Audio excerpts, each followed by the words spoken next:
नमस्कार, आपण पाहत आहात विश्वात्मक लोकस्वामी वार्ता न्यूज।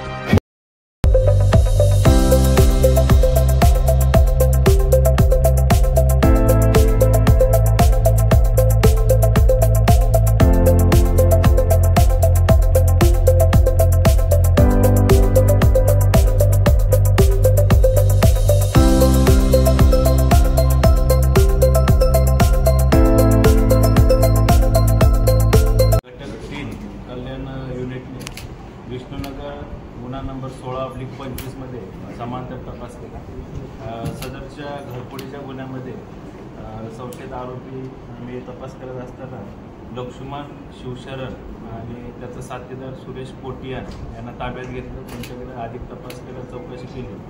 त्या अनुषंगानं युनिट 3चे आमचे अधिकारी अजित शिंदे पोलीस निरीक्षक, सपोनी उगल मुगले, PSI विनोद पाटील यांनी ACP शेखर बागडे यांच्या मार्गदर्शनामध्ये या गुन्ह्याचा तपास केला।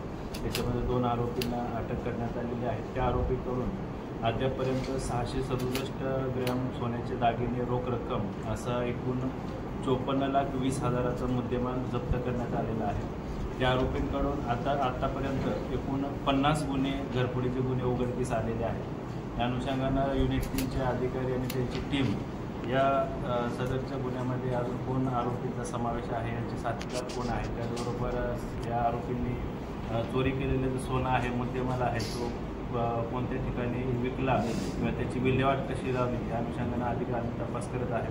त्याचबरोबर अजूनही काही घरफोडीचे किंवा या अनुषंगानं इतरही गुन्हे उघडकीस येत आहेत का याचा देखील अधिक तपास आम्ही करत आहे।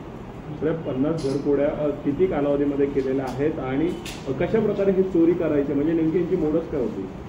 हे प्रामुख्याने घरफोडीच करायचे। बंद फ्लॅट असेल दिवसा किंवा रात्रीच्या वेळी त्यांच्याकडे जे साधनं होते किंवा हत्यारं होते, गाठवणे असेल तर स्क्रूड्रायव्हर वगैरे याच्या सहाय्यानं ते घराचा दरवाजा, कडी, कोंडा, कुलूप तोडून ते गुन्हे करायचे। या आरोपींवर यापूर्वी एकूण 32 गुन्हे विष्णुनगर, मानपाडा, वागळे, ठाणे शहरामध्ये ठाणे हद्दीमध्ये गुन्हे दाखल आहेत। तरी मोठी टोळी असू शकते का इराणी टोळीशी संलग्न, किंवा ह्यापैकी दुसरी कुठली टोळी आहे का?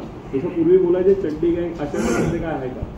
सध्या आपल्याकडे 2 अटक आरोपी आहेत, लक्ष्मण शिवशरण आणि सुरेश पोटियान। यांच्यासोबत अजून कोण त्यांचे साथीदार आहेत का, किंवा इतर ठिकाणी इतर पोलीस स्टेशनच्या हद्दीत त्यांनी काही गुन्हे केलेले आहेत का, यांना मदत करणारे इतर कोण आरोपी आहेत, त्या अनुषंगाने अधिक तपास आमचा सुरू आहे। गुन्हे दाखल आहेत।